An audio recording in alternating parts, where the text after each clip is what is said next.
Price of freedom is death. We're coming to get our check. The war on drugs was a very notorious saga in American history. The war on drugs really started with the crack epidemic, and the crack epidemic started with the sabotage and the attempt to dismantle activist groups such as the Black Panthers. In 1996, the Black Panther Party rose against police brutality, and they were policing the police. They were supervising the police, and everything that they were doing was legal, and they started to grow and expand. They had different sections and different parts all over the nation, and that became very concerning for white supremacists and the government.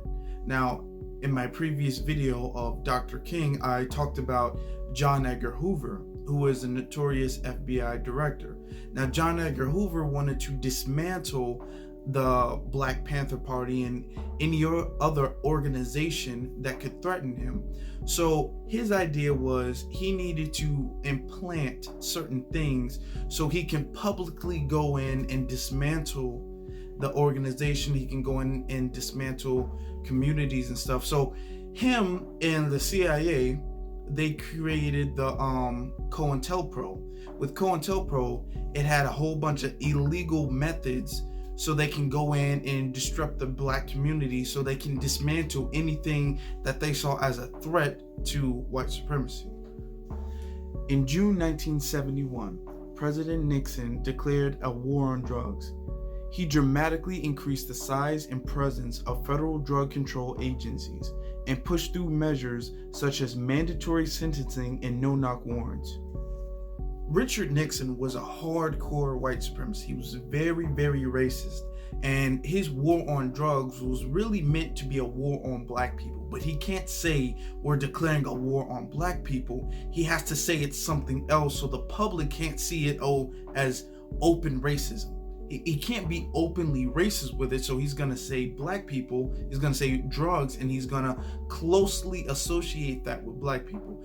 One of President Nixon's top aides, John Richmond, told on President Nixon's racist agenda behind the war on drugs, saying that the war on drugs was really a war on the anti-war left and Black people, because the anti-war left opposed the war, the Vietnam War, and Black people opposed white supremacy. So what the idea was to say left, which were the hippies at the time, the left, we would closely associate hippies with marijuana, and we would closely associate Black people with heroin, and we would criminalize them both in the public eye. That way we could say, okay, we're going after drugs that are closely associated with them. They could break up any meetings, they could arrest anybody they want to, with them being both criminalized and with them pretty much being synonymous with drugs, and then us saying, okay, we're going after drugs. We can pretty much do whatever we want to under the assumption to the public of, okay, we're doing this to go after drugs. Important thing to remember, I want you guys to remember this. Now, they didn't get Blacks on heroin, it was actually crack cocaine. Now, crack cocaine is a crystallized version of powdered cocaine, which comes from the coca leaf. The coca leaf is grown outside of America. It's outside of the United States. So the only way cocaine can come into America is if it's being smuggled in and shipped in. Now, cocaine has always kind of been around. It's been around for many, many years. The drink Coca-Cola, it used to have cocaine in it, and that's where it gets its name from.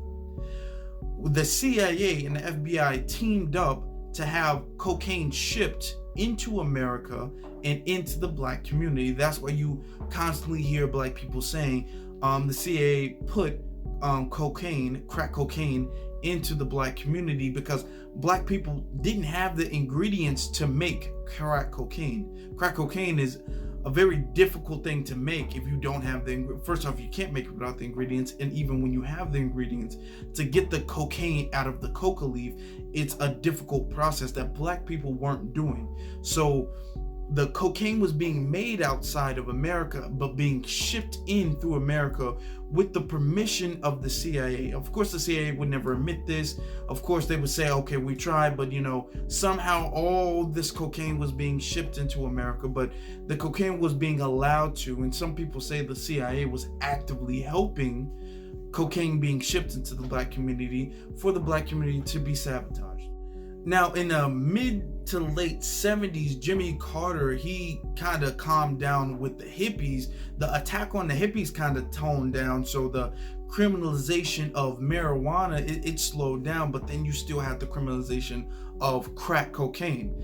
Another thing too to remember is that crack cocaine was mainly in the black community, but powdered cocaine, which is the same thing, is just the powdered version. Powdered cocaine was really prominent in the white community. In 1981, President Ronald Reagan took office, and his administration and his years, he turbocharged mass incarceration. He put mass incarceration on another level.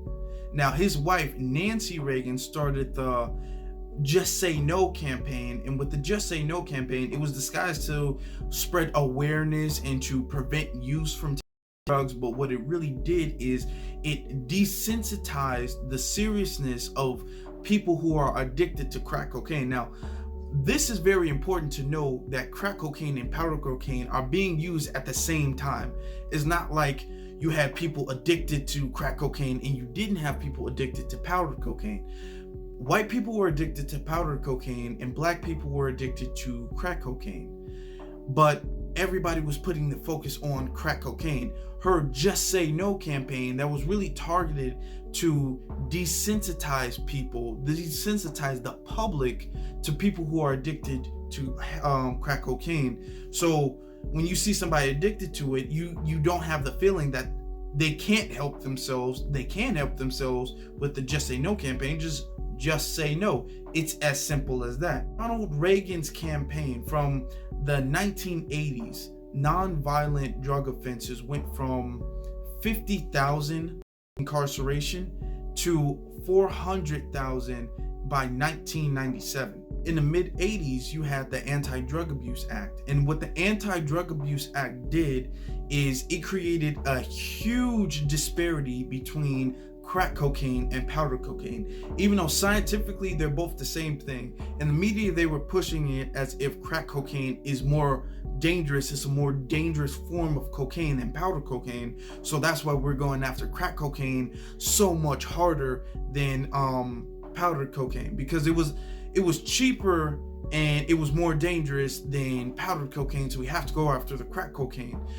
So what they did was they created a 101 disparity between crack cocaine and powdered cocaine. So if you had 5 grams of crack cocaine, you would be sentenced to a minimum of 5 years, but you would need 100 times as much powdered cocaine to be sentenced to the same amount of time for 5 years. So that means if you had 5 grams of crack cocaine, you go to jail for 5 years, but you would need 500 grams of powdered cocaine to go to jail for 5 years. Now, earlier in the video, I've just established to you that white people were really using the powdered cocaine and black people were really using the crack cocaine. So with that being said, you had black people going to jail for the same crimes that white people were doing for way longer. The pressure, the police, everybody was focused on black people. Okay, so some people would argue, well, if they weren't doing the drugs, if they weren't selling the drugs, if they weren't doing the crime, they wouldn't have to pay the time. And black people have always argued that cops are actually sabotaging them. Cops are planting drugs on citizens. Cops are planting drugs on innocent people, and then they put on their police reports that they found the drugs on them. Nobody would believe the black person over the police, so they would get a record based off of the police lying. So mass incarceration got really pushed to black people. Black people went to jail in the thousands, in the hundreds of thousands for non-violent drug offenses. And in 1994, Joe Biden pushed the crime bill. And what the crime bill did is it introduced 3 strikes. So if you were arrested 3 times for a drug offense, if you're arrested 3 times, and then they say you're arrested 3 times and the 3rd time has to be a violent act, but in a lot of the cases it wasn't that. It was arrested 3 times for what they deemed as a strike, a non-violent drug offense, you would go to jail for the rest of your life. And there's a lot of black people who are in jail today for non-violent drug offenses for the rest of their life. They're never gonna be out of jail because of the crime bill signed by Joe Biden. Now here is how adamant Joe Biden was about being strict on crime, tough on crime.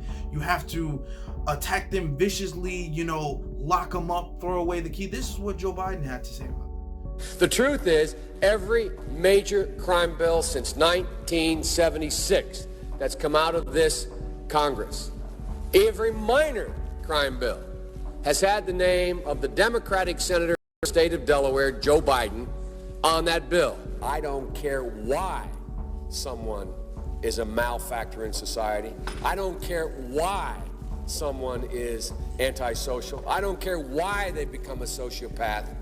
We have an obligation to cordon them off from the rest of society, try to help them, try to change their behavior. That's why we do in this bill. We have drug treatment and we have other treatments to try to deal with it. But they are in jail, away from my mother, your husband, our families. With 3 strikes, you had the injustice system, the justice system, which is really injustice system. You have police lying on police reports. So they were just creating strikes. Anything you did that they didn't like, that's a strike. We can just lie on you. That's a strike. That's a strike. So black people went to jail in the hundreds of thousands due to all of these things that have never been rectified.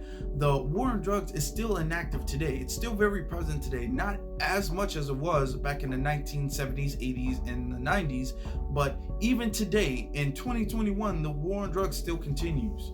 I would like to thank everybody for liking, commenting, and subscribing to this channel. It really helps me out because when you like and when you comment and when you subscribe, it helps other people who might not know about the channel. It increases the likelihood that they would find the channel through the recommendations or something like that. It would increase the likelihood that new people will be able to find the channel. And that is something that you guys are successfully doing. We are growing this channel together, and I appreciate and I love all of you guys for doing that. Stay tuned. I hope if this is your first video, please check out the other videos that I've made. Please like this video, please subscribe, leave a comment on what you think about the war on drugs, what you think about the crack epidemic, any recommendations for new videos. I will have my social media links down in the description so you guys can follow me on my social media. I'm very active there. If you guys have a comment, I talk to a lot of my fans there, so if you guys have anything to say, you guys can leave it there or in the comments below. I'm active on my comments below too. So thank you guys. Stay tuned for more videos.